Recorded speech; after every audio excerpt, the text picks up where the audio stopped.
তিনটি জায়গায় রাসূলের রক্ত পড়েছে, সবচেয়ে বেশি রক্ত পড়েছিল যে জায়গাটিতে, সেই জায়গায় প্রাণ ভরে কেঁদেছি।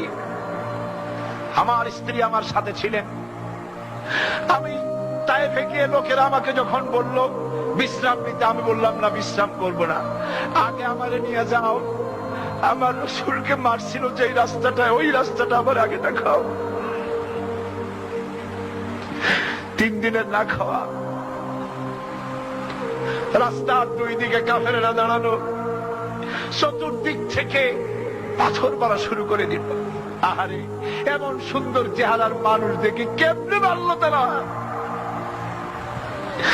হুজুর পড়ে গেলেন, ওরা কাফেরেরা এসে জোর করে ধাক্কা মেরে হাঁটানো। আবার হুজুর পড়ে গেলেন, বেহুশ হয়ে পড়লেন।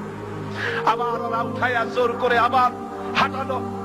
তৃতীয় শেষ জায়গায় গিয়ে হুজুর বেহুশ হয়ে পড়ে গেলেন। শরীর থেকে সবচাইতে বেশি রক্ত পড়েছে সেখানে। আমি লম্বা সেজদায় পড়ে এত কান্না কাঁদছি, আরে আমার নবীজির রক্ত পড়েছে এই বাড়িতে। ফেরেশতারা এসে বলছেন, হে রাসূল, আপনার এই অবস্থা থেকে আকাশের ফেরেশতারা কাঁদতে কাঁদতে অস্থির হয়ে গিয়েছে, আপনি আমাদের অনুমতি দেন, এই পাহাড় চাপা দিয়া কাফেরের গোষ্ঠী সাফ করে দেই।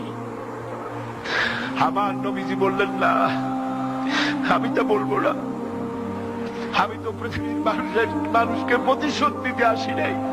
আমি যদি হুকুম করি আর আমার হুকুম মতো সবগুলি যদি পাথর চাপা দিয়ে মারিয়ে ফেলে দাও, তাহলে আমি কালকালে পৌঁছাবো লা ইলাহা ইল্লাল্লাহু মুহাম্মাদুর রাসূলুল্লাহ।